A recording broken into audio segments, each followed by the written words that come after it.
Film dibuka dengan seorang kapten pilot yang bernama Brodie Torrance. Sedikit catatan, Brodie sendiri sebelum menjadi pilot di sana, dia pernah menjadi pilot di Angkatan Udara negara Inggris, yang mana dulu dia pernah menghentikan seorang penumpang yang terbuguh karu langsung marah-marah di pesawatnya. Atas aksinya itulah kini dia dipuji oleh atasannya dan dapat dijuluki sebagai seorang pilot yang handal dan profesional, sehingga ketika dia mengalami kerusakan dalam penerbangan atau hal-hal yang menghambat perjalanannya di sana, dia bisa mengendalikannya dengan tenang dan aman. Dan untuk saat ini Brodie sendiri sedang tugas jauh dari keluarganya, yaitu di Singapura, di mana dia juga mempunyai seorang anak perempuan yang bernama Danelia. Namun untuk istrinya sendiri dikabarkan telah meninggal dunia dan kini Brodie hidup sebagai duda.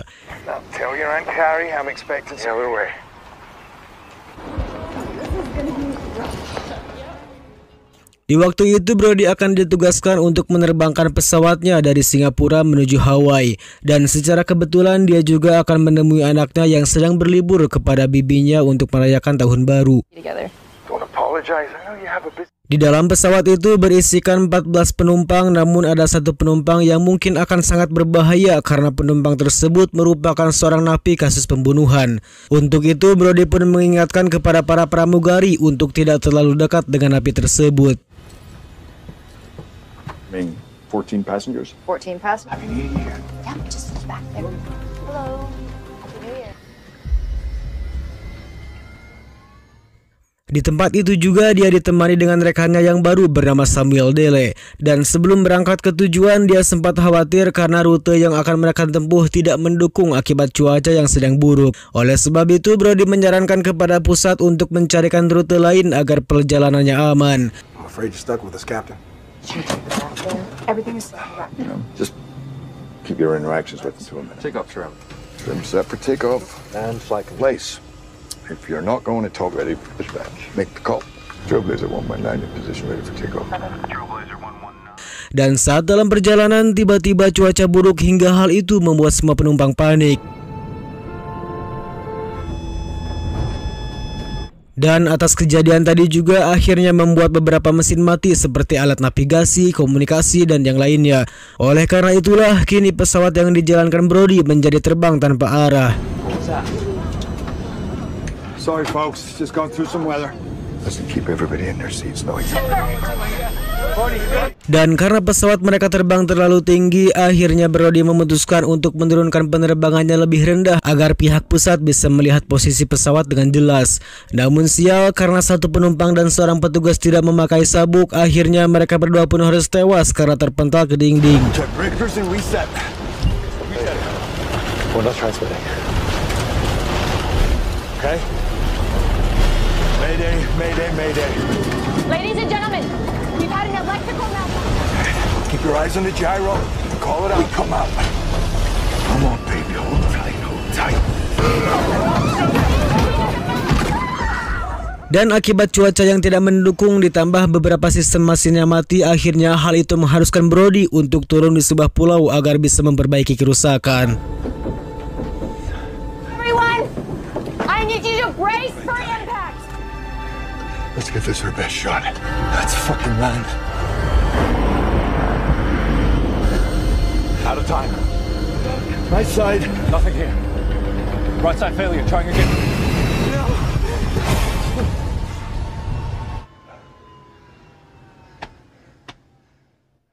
Di sisi lain, pihak pesawatnya itu pun atau maskapainya sedang melakukan pencarian karena Brodie dikabarkan telah menghilang dari navigasinya.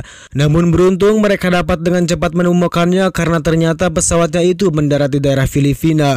Hal itu bisa diketahui karena mereka mendapat info dari pihak Bandara Manila yang sempat terlihat di radar mereka sebelum pesawat itu mendarat darurat. Mereka juga mendatangkan seorang ahli strategi perusahaan maskapai yang bernama David untuk mengatasi masalah yang dialami Brodie. It's fine. Tell me. Well, sir, we lost it somewhere west of the Philippines. Sementara itu, kini Brodie terlihat menenangkan para penumpang dan meminta maaf atas kejadian yang tidak disengaja ini. Dan dia juga sebagai kapten di pesawat tersebut, dia akan bertanggung jawab secara penuh kepada mereka atas kenyamanan, keamanan, keselamatan, hingga nyawa mereka sendiri. And comms are down. Okay, so as of now, we're near Davao in the south. Yeah, right to the end. Dan karena mereka terjebak dari pulau yang jauh dari warung nasi, Brody pun meminta kepada mereka untuk menghemat persediaan makanan karena mungkin dalam beberapa hari ke depan mereka akan tinggal di pulau itu. Unless you're offering. This is what happens when a 40-amp fuse. Di situasi itu jelas membuat mereka menjadi gabut, apalagi mereka tidak bisa membuka YouTube dan tidak bisa melihat orang-orang berjoget ria di TikTok. Oleh sebab itu, salah satu penumpang merekam sebuah video kegabutannya untuk kemudian diupload di TikTok. Trailblazer. Never flying. Namun saat dia sedang asik bercakap, tak diduga si napi itu justru memukulnya karena dia tidak ingin wajahnya ikut trending di media.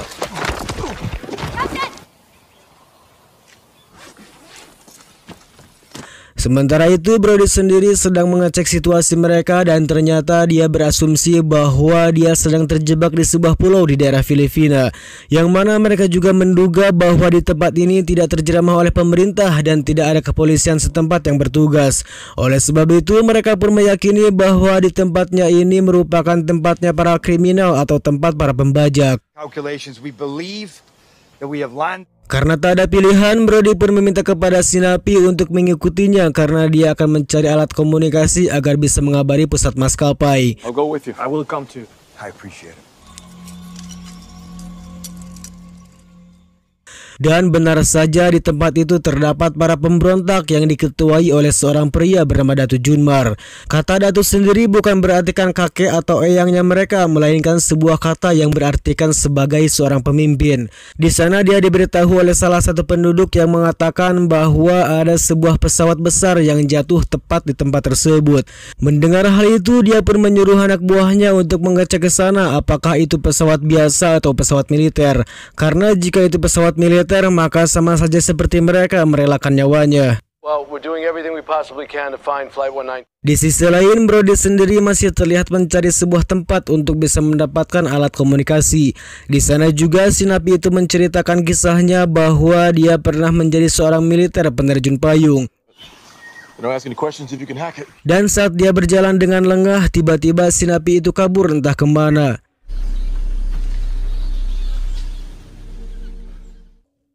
Sementara Dele sendiri terlihat masih memperbaiki kerusakan pesawat itu, namun beruntung akhirnya dia dapat memperbaikinya juga. Beralih kembali kepada Brody, di sana dia melihat sebuah bangunan tua yang nampak tak terurus. Kemudian dia pun masuk ke sana dan menemukan telepon yang sudah mati. Dan karena dia pernah bekerja di PLN, dia pun dapat menyalakan telepon tersebut dan menghubungi operator pusat. Namun sayang si operator menjawab bahwa dia tidak percaya kalau yang teleponnya itu adalah Brody. Hal itu dikarenakan sebab akhir-akhir ini mereka selalu mendapat telepon dari orang-orang yang tidak jelas. Made a crash landing on. Tanpa putus asa, kini Brody pun menelepon sang anak dan langsung mengatakan bahwa dia sedang terjebak di sebuah pulau di gugusan Jolo. Dia pun meminta kepada sang anak agar suratnya itu segera dikirimkan ke perusahaan pesawatnya bernama Trailblazer. Namun tiba-tiba dia diserang oleh anak buah Datu Junmar dari belakang, sehingga di sana terjadi aksi baku hantam yang mampu dimenangkan oleh Brody setelah si napi berhasil menembaknya dari belakang.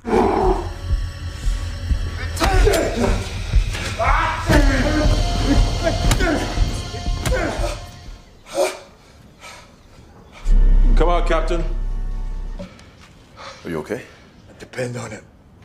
I got cut off. Dan ketika mereka akan pergi, tak diduga mereka menemukan sebuah alat perekam di ruangan bawah, yang mana alat itu digunakan oleh pemberontak agar mereka bisa meminta tebusan kepada pihak pemerintah atau pihak keluarga yang sedang mereka sandra. Filipino, UK. Melihat hal itu, Brody pun langsung ingat kepada para penumpangnya dan langsung pergi dari sana untuk menyelamatkan para penumpang. I'm gonna get the passengers.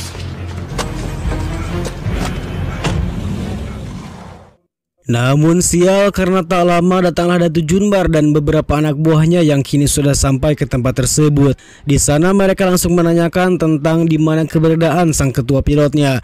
Dele menjawab bahwa sang ketua sedang tidak ada di sana dan dia pergi dari tempat ini untuk mencari saluran komunikasi. Sementara itu, Brody sendiri hanya bisa menyaksikan mereka dari kejauhan dan melihat dua orang ditembak mati karena mencoba kabur dari sana. Captain Torrance isn't here.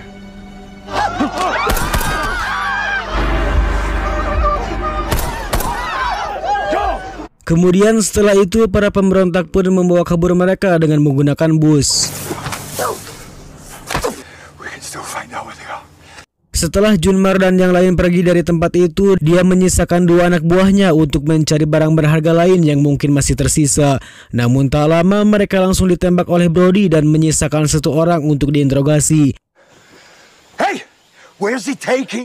Di sana Brody menanyakan tentang kemana para penumpang itu akan dibawa, dan setelah mendapat beberapa ancaman, akhirnya pria itu mengatakan bahwa mereka akan dibawa ke desa yang bernama Dandulit, tepatnya di sebuah gudang di dekat sungai. On the river. How much got through? And I'm nowhere near. Setelah dia mendapatkan lokasi itu, Brody pun kembali ke dalam pesawat dan menuliskan sebuah pesan di bajunya, yang mana ketika ada pihak bantuan datang ke sana dan melihat baju itu, mereka akan menyadari bahwa Brody sedang menyelamatkan para penumpang yang sedang disandra. Dan setelah si napi membunuh pria tadi, kini mereka berdua pun langsung pergi dari sana untuk menyelamatkan para penumpang. Can't believe it's intact. Sementara itu, scene beralih kepada David yang kini membuat keputusan bahwa dia akan menyewa pasukan khusus agar bisa dengan cepat mencari keberadaan Brody. Dan dia juga menyadari bahwa Brody dan penumpangnya sedang terjebak di sebuah pulau yang pihak manapun mengetahui bahwa pulau itu dihuni oleh para pemberontak. Oleh sebab itulah dia menyewa pasukan khusus sekaligus pembunuh bayaran agar bisa mengantisipasi jika ada serangan. Got it. We got it. Found it. It won't be that easy, Terry. Why? Village is 2 kilometers. Singkat cerita, akhirnya para pasukan khusus itu pun kini telah sampai di titik jatuhnya pesawat. Di sana mereka pun langsung mengecek area sekitar untuk mencari keberadaan para penumpang, termasuk sang pilot dan pramugarinya. Dan setelah dia masuk ke ruangan pilot, dia menemukan sebuah tulisan yang berartikan bahwa para penumpang kini sedang disandra di Pulau Dandulit. Dan setelah melihat hal itu, para pasukan khusus itu pun langsung bergegas pergi ke tempat tersebut. Di sisi lain, para pemberontak itu mulai merekam beberapa orang untuk meminta tebusan kepada keluarga atau bahkan negaranya. Kemudian setelah mendapat alamatnya, mereka pun kembali menyekap mereka. Country.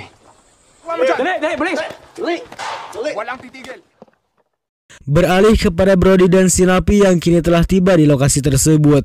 Di sana mereka dengan diam-diam langsung menghabisi musuh satu persatu.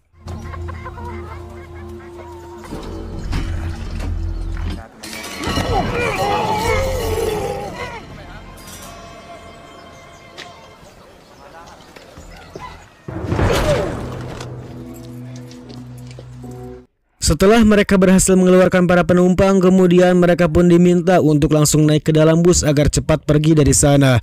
Namun hal itu ditolak oleh si napi karena jika mereka melewati jalan depan sama saja seperti mereka merelakan nyawanya. Karena ternyata di jalan depan sudah banyak para pemberontak yang sedang berjaga dan tak mungkin bisa dilewati oleh mereka. Dan oleh karena itu, sebagai seorang kapten sekaligus ketua pilot, Brody pun merelakan dirinya dan maju ke depan untuk menghadapi para pemberontak. Di sana Brody mencoba bernegosiasi dengan Junmar dan mengatakan sedikit clue ancaman bahwa dia sudah menghubungi pihak militer untuk menjemput mereka. Namun hal itu justru membuat Datu tertawa dan mengancam Brody bahwa pulau ini merupakan pulau kutukan, di mana jika ada orang yang datang ke sini tidak akan bisa lari kecuali mereka membayar tebusan. Speak to me. Tell me do what you say. Just want to go home. You can understand. Setelah itu dia pun meminta kepada anak buahnya yang bernama Hazan untuk membunuh Brody. Namun saat Hazan akan membunuh, beruntung datanglah para pasukan khusus yang langsung membunuh mereka. No, wait, the others. Hey, we got it. Took a hell of a beating, Captain. How you feeling? No, that's not the assumption. I don't know if you'll get this, but setelah beberapa anak buahnya mati termasuk Hazan yang merupakan adiknya sendiri, jelas hal itu membuat Datu marah dan meminta kepada semua anak buah yang ada untuk mengejar mereka. Fast Trailblazer can do so. Unfortunately, let's wait a second. Copy, 6. What's your status? And we're not gonna survive. Setelah mereka sampai di pesawat, tak lama kemudian datanglah Datu yang juga sampai di sana. Di situ juga terjadi aksi baku tembak yang cukup menegangkan, di mana beberapa penumpang termasuk Brody sendiri terkena satu tembakan di kakinya.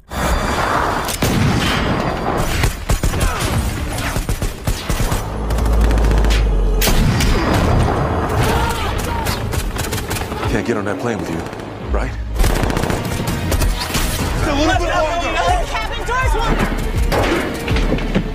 Dan saat si Napi kehabisan peluru, dia pun meminta kepada pasukan khusus dan mencarinya di dalam tas. Namun saat dicari, ternyata justru dia malah menemukan sejumlah uang yang banyak, yang mana uang itu merupakan uang bayaran pasukan khusus atas jasanya menyelamatkan para penumpang. You with me, Deli? Keep your focus in here. Setelah tersisa Datu dan satu anak buahnya, dia pun terus berusaha untuk menggagalkan pesawat itu lepas landas. Namun hal itu dapat digagalkan oleh si Napi yang langsung menembaknya dan dilanjutkan oleh Brody dengan menghantamnya menggunakan roda pesawat.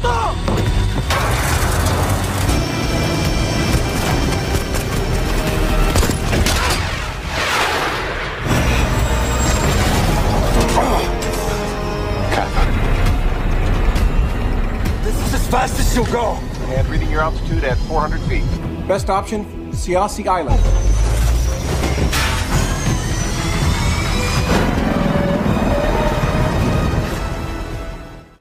Dan singkat cerita, setelah semua yang terjadi, akhirnya mereka pun berhasil selamat dari insiden tersebut.